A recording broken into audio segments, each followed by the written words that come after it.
Assalamualaikum warahmatullahi wabarakatuh. Selamat pagi, salam sejahtera bagi kita semua. Salam fisika, be excellent. Perkenalkan, nama saya Muhammad Akbar, dosen Prodi Pendidikan Fisika, jurusan Pendidikan Matematika dan Ilmu Pengetahuan Alam, Fakultas Keguruan dan Ilmu Pendidikan, Universitas Cendrawasih.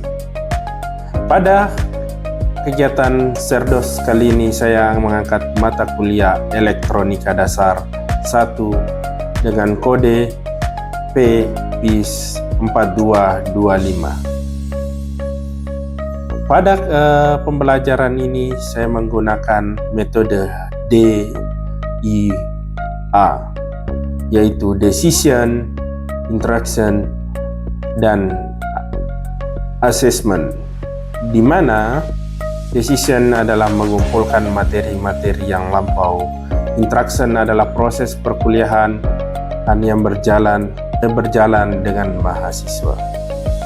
Dan assessment yaitu penilaian terhadap hasil akhir dari kegiatan perkuliahan. Di mana mata kuliah Elektronika Dasar 1 memiliki CPL yaitu 1. Mewujudkan sifat bertanggung jawab atas pekerjaan di bidang keahlian secara mandiri. Mampu menunjukkan kinerja mandiri, bertutur, bermutu, dan teratur. 3. Menguasai prinsip-prinsip dasar elektronika sehingga memiliki kemampuan dan keterampilan untuk menganalisa dan merancang rangkaian elektronika sederhana. CPL 4 mampu mengaplikasikan teknologi informasi, mendukung tugas dan peranannya. Capaian pembelajaran mata kuliah CPMK 1. Mahasiswa mampu menganalisis prinsip kerja dioda dan semikonduktor. 2. Mampu merancang rangkaian penyearah atau regulator. 3. Mampu merancang rangkaian operasional amplifier. Kemampuan akhir pada pembelajaran yaitu sub CPMK pada mata kuliah Elektronika Dasar 1 yaitu mampu menjelaskan pengertian dan ruang lingkup elektronika. 2. Mampu menjelaskan jenis-jenis semikonduktor. 3. Mampu menganalisa jenis dan karakteristik dioda semikonduktor.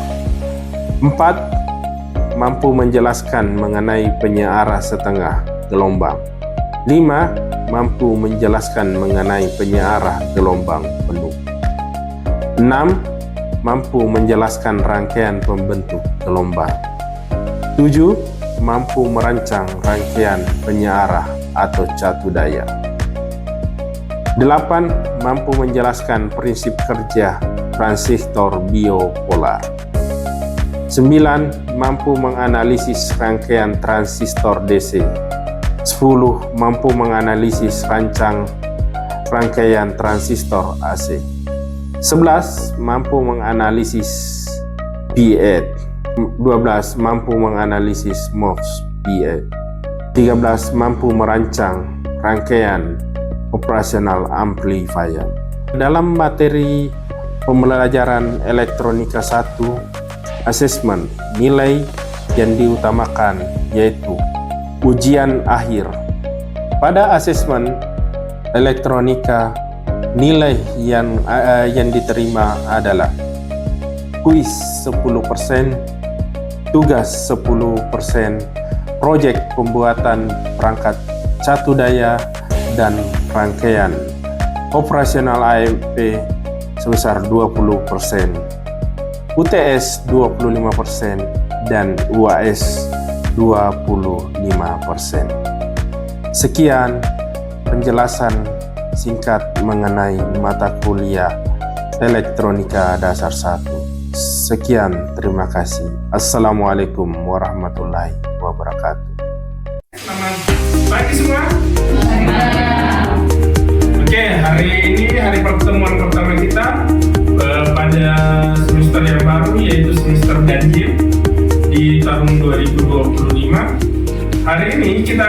belajar mengenai elektronika dasar 1. Yang mengampu saya sendiri, Muhammad Akbar. Nah, tetapi pada perkuliahan kita, yaitu sesuai dengan peraturan akademik bahwa minimal 75% kehadiran pertemuan mahasiswa diwajibkan berpakaian rapi. Oke, untuk kontrak kerja kita lihat di RPS. Pada dasarnya mata kuliah elektronika ini nanti kita akan belajar membuat rangkaian penyiaran dan membuat rangkaian op-amp amplifier. Ini kita akan membuat satu rangkaian penyiaran, yaitu kalau rangkaian penyiaran berarti pernah lihat cas HP, nah itulah rangkaian penyiaran, cas laptop dan sebagainya, cas tas lah. Yang kedua, kita nanti pada akhir semester tugasnya adalah membuat amplifier atau power op-amp. Apa itu speaker, bisa berbunyi atau tidak? Oke, ini kira-kira CPMK yang harus dipenuhi, yaitu pertama prinsip kerja semikonduktor, rangkaian semikonduktor, rangkaian penyiaran, dan rangkaian amplifier. Kita lanjut perkuliahan kita. Pada dasarnya kita berbicara mengenai elektronika, maka kita melihat bahwa ruang lingkup dari elektronika ini apa sih? Pada dasarnya syarat yang untuk pelajaran elektronika yaitu harus lulus fisika dasar 2.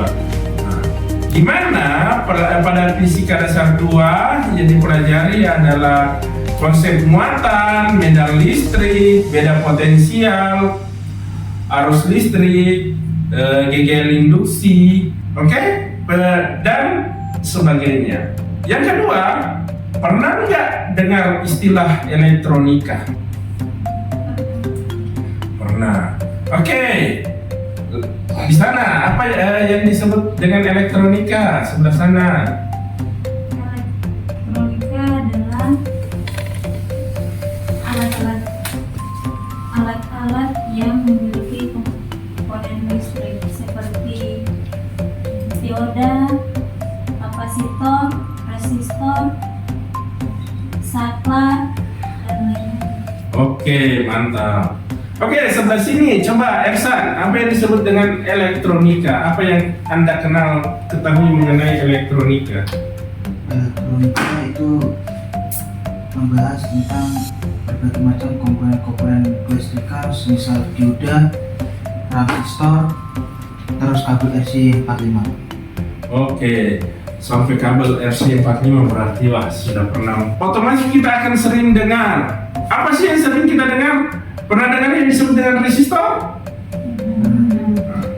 Kapasitor? Pernah. Induktor? Pernah. Ada juga nanti selain komponen-komponen ini yang kita selama satu semester ini kita banyak pelajari, yaitu ada yang disebut dengan komponen dioda. Selain dioda, ada komponen yang disebut dengan transistor. Nah, dan akibat apa? Itu nanti yang tadi yang Bapak jelaskan di RPS-nya adalah dari semikonduktor. Oke, pada dasarnya elektronika, hakikatnya elektronika adalah pengendalian atau penerapan gerakan partikel pembawa muatan elektron dalam ruang hampa. Kenapa disebut ruang hampa? Karena dia bekerja di, kita nggak lihat, tiba-tiba televisi nyala, tiba-tiba panas dan sebagainya. HP menyala, bisa menerima, itu kan rangkaian sirkuitnya yang kita tidak lihat dalam ruang hampa. Pengertian rangkaian, sekarang kita dalam elektronika ada yang disebut dengan rangkaian listrik. Rangkaian listrik apa sih? Pak, saya takut kesetrum. Ada yang pernah kesetrum? Pernah. Pak, sekarang kenapa kalian bisa kesetrum? Tidak pakai alat yang standar dan sebagainya. Rangkaian listrik adalah sebuah jalur. Kan kalau rangkaian misalnya gedung ini ada rangkaian listriknya, no? Nah, bisa menyala dan mati. Nah, rangkaian listriknya adalah rangkaian atau jalur, sehingga elektron bisa bergerak dan sumber voltasenya atau arusnya. Proses perpindahan ini biasa disebut dengan listrik. Karena kenapa? Kita harus dari mana kita mulainya? Biasanya dari pembangkit tenaga listrik toh. Kalau di Jayapura ini adanya PLTD. D-nya itu apa? Diesel. Pembangkit tenaga listrik PLTD, diesel. Sehingga ada yang disebut dengan jenis-jenis rangkaiannya. Jenis-jenis rangkaian yang kalian tahu apa sih? Rangkaian seri, rangkaian paralel. Oke, selanjutnya, kalau di rumahnya kita ini AC atau DC? AC. Kalau AC itu apa sih? Rangkaian kan ada dua kan? Iya. Rangkaian DAC atau DC. Apa perbedaan AC dan DC? Perbedaannya terletak pada aliran elektron. Aliran elektronnya. Kenapa misalnya? Karena kalau AC alirannya bolak-balik, terus kalau DC searah. Oke, DC searah. Nah, kalau jenis-jenis rangkaian listriknya, pada jenis-jenis rangkaian listrik ada yang disebut dengan rangkaian seri dan rangkaian paralel. Ada yang bisa membedakannya? Kalau rangkaian seri komponennya searah, disusun secara searah, terus kalau paralel bercabang. Oh, paralel bercabang. Oke. Selanjutnya, mari kita belajar mengenai rangkaian seri dan paralel. Kalau tadi dikatakan bahwa rangkaian seri adalah rangkaian yang disusun secara sejajar, berarti bentuknya seperti ini kan. Di sini R1, di sini R2, di sini R3. Ini P. Bagaimana cara mencari R totalnya? Kalau seri? Oh, langsung dijumlahkan. Maka R total sama dengan 1 tambah R2 tambah R3. Sekarang kalau paralel bagaimana? Secara bercabang. Di sini R1, di sini R2, di sini R3. Bagaimana cara mencari R totalnya? Oke, hafal 1 R total sama dengan R1.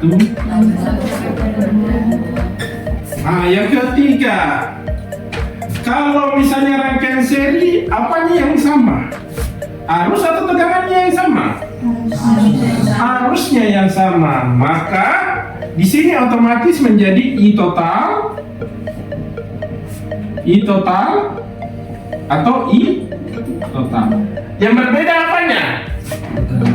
Tegangannya. Maka pada rangkaian seri otomatis P total sama dengan P1 ditambah P2 ditambah P3.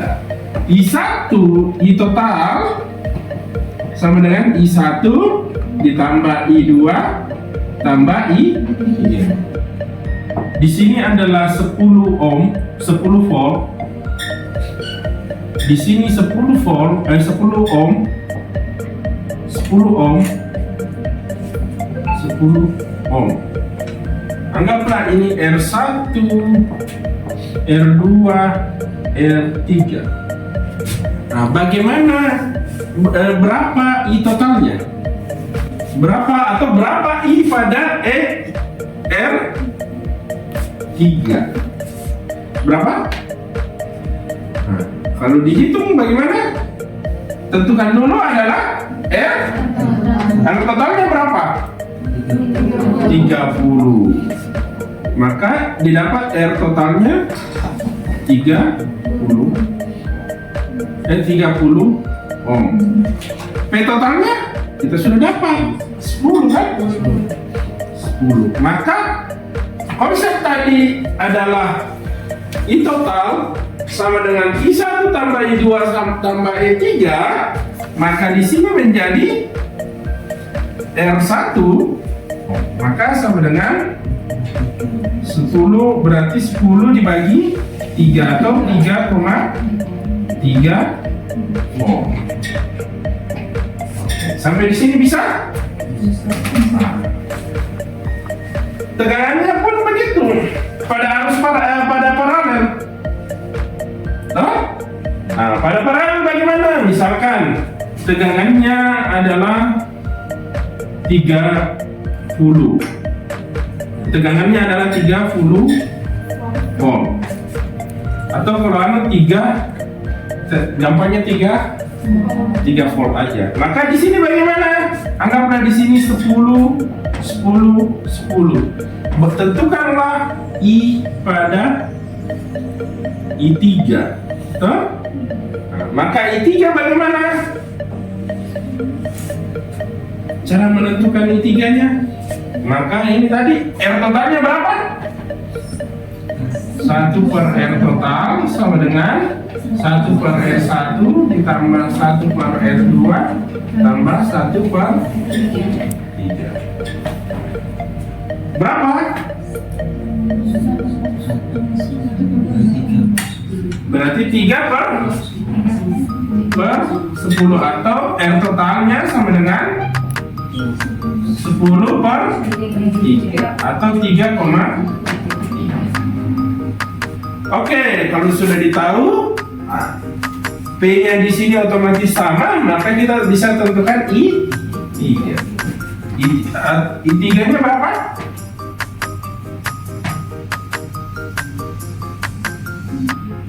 Berarti P total I3 sama dengan P total dibagi R sama dengan 3,3 dibagi 3 adalah 1,1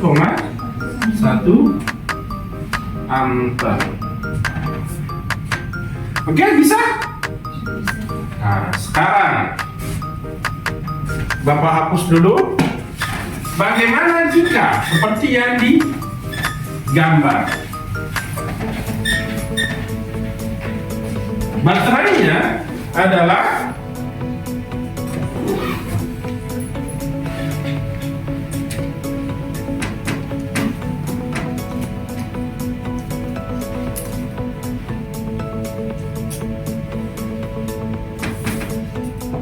di sini R1,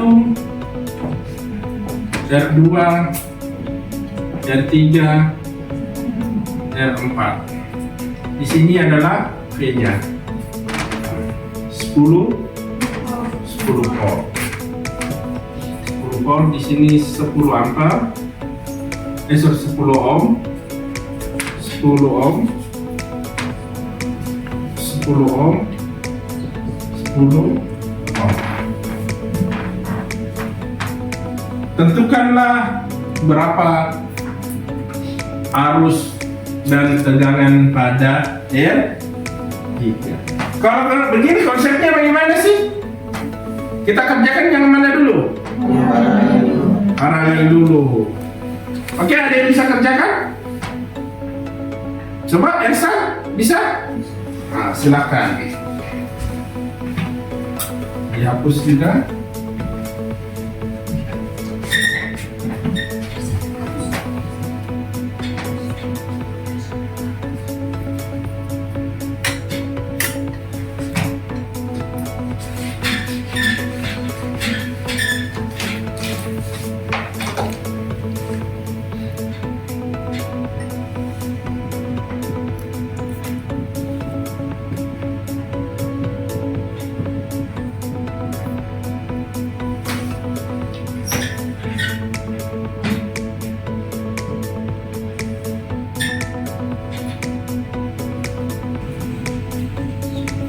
Sudah?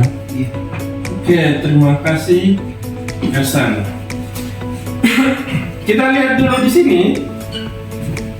Oke, dia dapat adalah yang totalnya tidak lain adalah 5 ohm, berarti 25 ohm. Maka I totalnya berapa? Nah, bukan. Di sini kesalahannya. Sudah benar.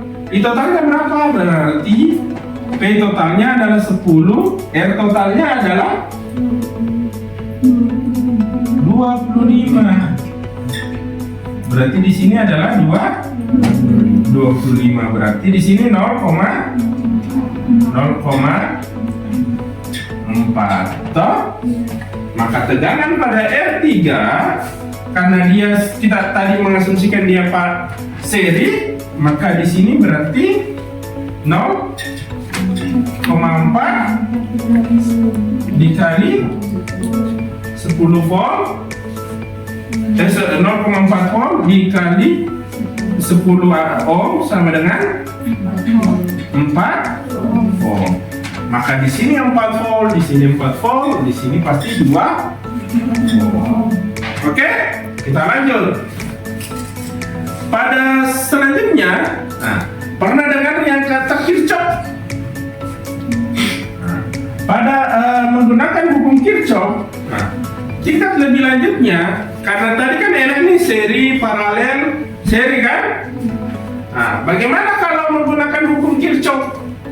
Pakainya seperti begini. Oh, nggak mungkin kita pakai seri paralel kan? Maka pakai hukum Kirchhoff, yaitu apa sih yang disebut dengan hukum Kirchhoff? Yaitu sigma F, tegangan yang masuk sama arus yang masuk sama dengan arus yang keluar pada suatu percabangan, atau arus total sama dengan jumlah arus pada rangkaian percabangan. Yang kedua, kita lihat nih. Kedua, ada juga jumlah tegangan harus sama dengan 0. Karena kenapa dia harus sama dengan 0? Pada ruang tertutup. Ada dua cara bisa menggunakan itu. Bisa juga menggunakan sistem loop.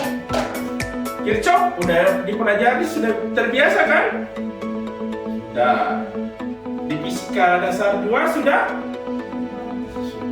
Maka Bapak juga akan memperkenalkan satu sistem lagi cara selain menggunakan tadi Kirchhoff, yaitu dengan sistem loop. Apa sih maksudnya sistem loop ini? Kita lihat misalnya tegangan di sini, arus rangkaian takdir. Di sini tegangan, di sini R1, R2, R. Ini P1, di sini B, bisa P terserah. Di sini P. Caranya bagaimana? Lihat sistemnya ini. Kita putar.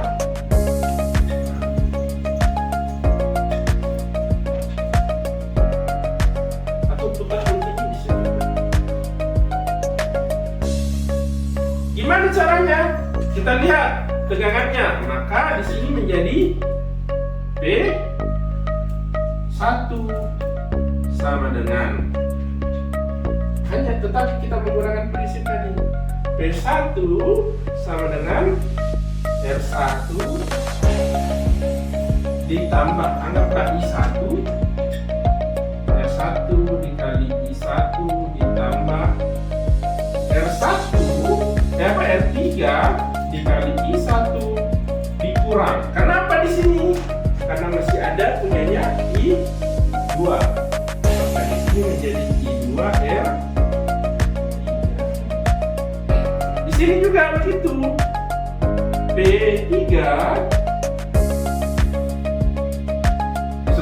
P2 sama dengan R2 dikali dikali I2 ditambah R2 dikali R3 dikali I2 dikurang I1 dikali R3 atau sama dengan kalau dibagi kan sudah beres nih, maka didapat apa? P1 nya berarti berapa? Di sana 28 sama dengan R1 tambah R3 nya berapa? 4 tambah 2 6 ya?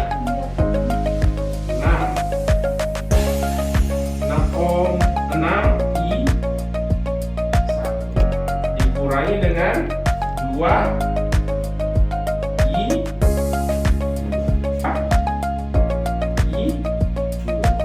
ini berapa? 2I1 berarti minus ya? Ini berapa? Minus 14 dibagi 2 7 juga ya? Sama dengan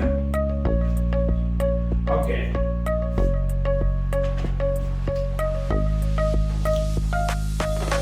Sekarang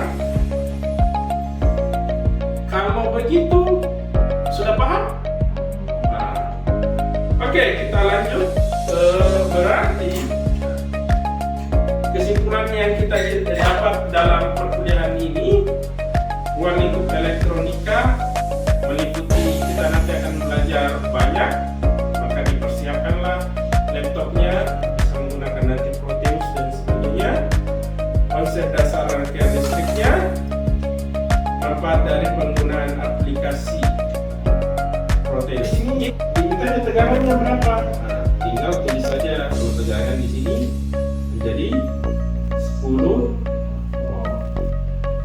Kalau di sini berapa tadi? 10 ohm, berarti tinggal hapuskannya 10. Oke, hapus ini. Tinggal klik yang angkanya.